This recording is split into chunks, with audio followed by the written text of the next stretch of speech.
With Doctor Who being nearly 60 years old now, it's understandable that many things have changed, souped up, upgraded and of course regenerated, and yet other things have not changed one bit.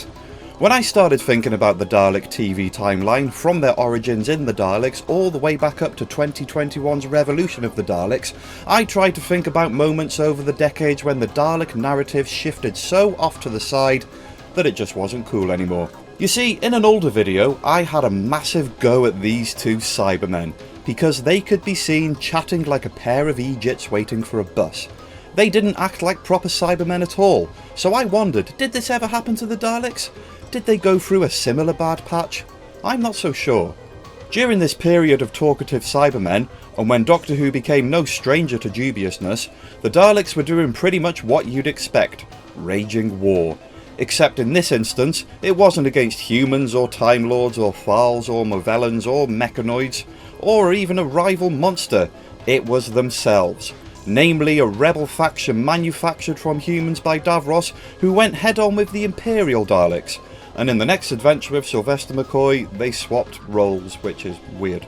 An extra shout out goes to Ace for smashing that Dalek up with a supercharged baseball bat. Look at her go! These adventures may not have been 5-star in any other sense, but at least they stayed true to the narcissistic, evil quality of this, the most classic monster of them all.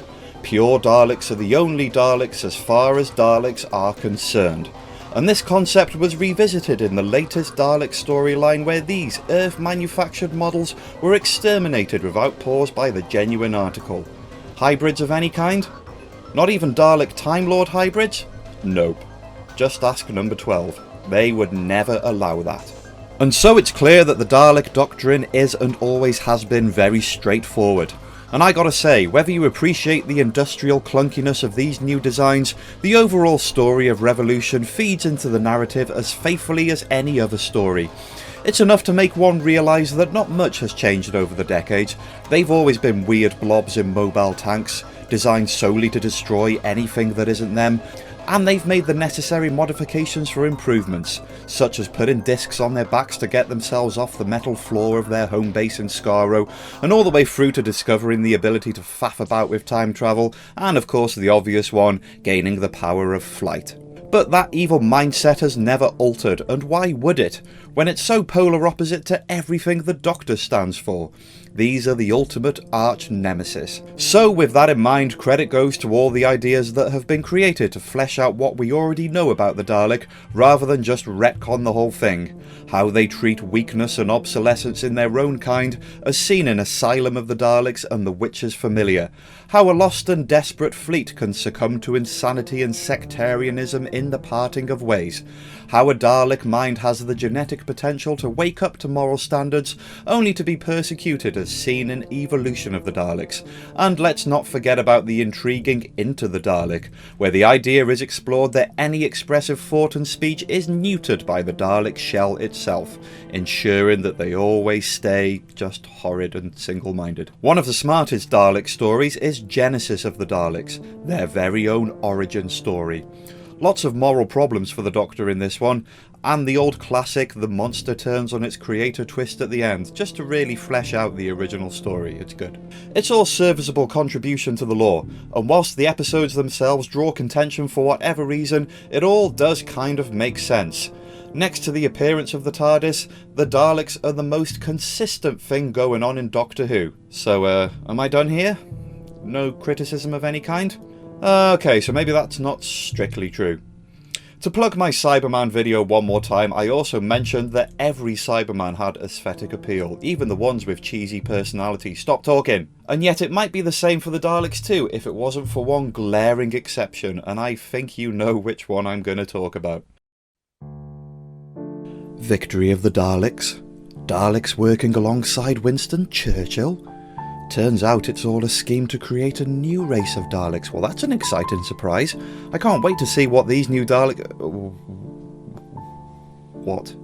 You know, it's funny that when I look back to this, I immediately think of Charlie Brooker, describing them as looking like angry crayons. You know, if it was just one colour, even that lemon one, it might have been plausible, but 5 different, I want to say wonderfully vibrant hues? I know aesthetics makes no difference to the Daleks one way or another, but they're so bright. Could they not have just had barcodes or something? Okay, Daleks have always been colour-coded to an extent. There was a black Dalek, a golden Dalek, leaders in the modern eps are often red, and so on and so forth. But these are more like the Christmas tree light Daleks from the Peter Cushing Doctor Who movies in the 60s, and everyone thought they were pretty funny, and yet they decided to bring that exact same trope back for... These huggable parodies immediately declared their intention to travel back in time and create a new paradigm of Dalek. I didn't see much of a paradigm shift, only an increasingly obvious attempt to refute the claim that these adorable buffoons ever even existed. And we're back on track. Well, nothing's perfect. In this tribute to the overall success of the Daleks from one generation of Who fans to the next, it would be remiss of me not to mention the most turbulent and furthermore successful transition of Daleks into the modern world, and that is of course the one achieved by the Russell T Davies team in 2005's Dalek. Nobody quite knew how this new Doctor Who thing was going to go. Well, this episode did exactly what it said on the tin. It focused on just one singular Dalek, which was a great move because it was the perfect way to showcase this creature's boundless capacity for deceit, strength, intelligence and carnage. The effects were really neat, and it was a wholly faithful adaptation of the original thing with just a few mods to just make it as powerful as everything else that, you know, kids are used to these days. And I love this particular line. What's the nearest town? Salt Lake City. Population? 1 million, all dead. If the Dalek gets out, so on and so forth. It's just brilliant. Just like that, they were back in business. You know, people can learn a lot from that kind of back to basics storytelling. You can convey a lot with one simple line of dialogue, and this proves it. Masterclass stuff. I know I've barely scratched the surface with Dalek mythology, but I think you get the idea.